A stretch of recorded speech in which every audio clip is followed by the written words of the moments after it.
Hello everyone, my name is Ananya Rajput, a law intern at Lexis & Company. So today I'll be talking about employers' health and safety at a workplace. Now employers have a responsibility to ensure the health and safety of their employees in the workplace. They set the protocols and make sure the workplace is in compliance with its standards. However, regardless of how many risks and hazards employees minimize, accidents will continue to happen if workers don't take responsibility for their actions.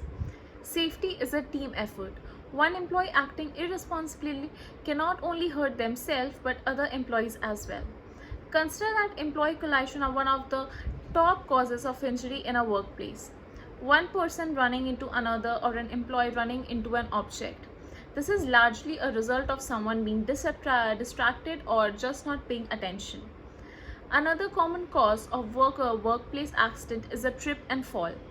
Two primary reasons this happen are again someone who's not paying attention or poor housekeeping, people tripping over objects that haven't been put in a proper place. Employees have a legal right to be safe at work. An employer must ensure that the workplace is free from as many hazards as possible. Some hazards cannot be completely eliminated, in which case every precaution should be taken to reduce the chances of injury. Employee safety involves some of the following, which are adequate and ongoing safety training, machinery that is well maintained and has adequate protective guards, being provided with the required safety gear, protection from toxic chemicals, and the ability to report any injury. Encouraging employee engagement and participation are key aspects in promoting a growing and positive safety culture in your workplace. A healthier and safer workplace increases employee job satisfaction, productivity, and business performance. Involve your employees in shaping a safer, risk-free working environment. Encourage them to suggest practical solutions to maximize safety. Worker are on the floor day in, day out, making them ideally positioned to notice hazards. Employee suggested solutions are often straightforward, effective, and cost efficient, and easy for employees to implement. Urge workers to get involved and speak up about workplace safety issues. Ask that they tell you what's working and what isn't.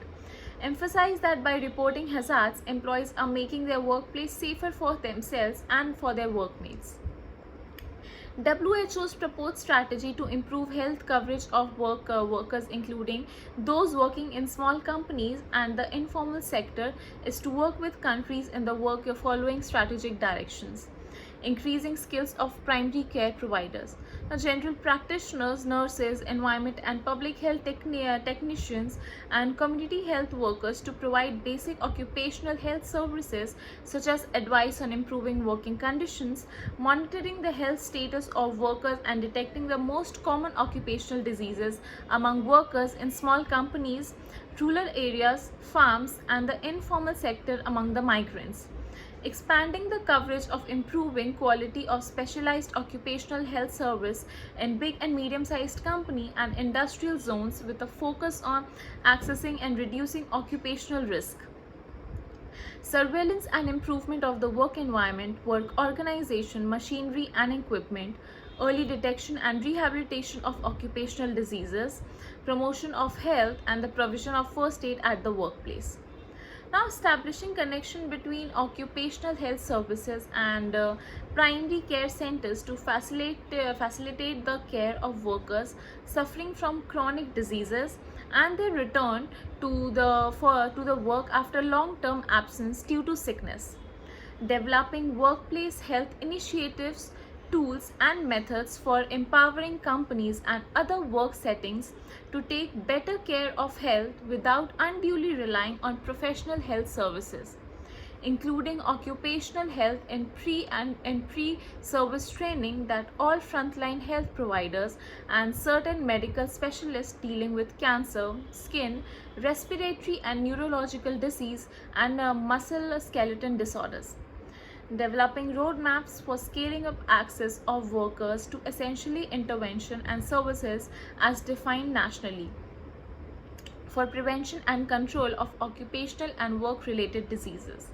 These include monitoring coverage and setting realistic targets in line with available human and financial resources for health and local traditions. These are the following points which can be taken into consideration while preparing a chart for the employees' health and services. Thank you.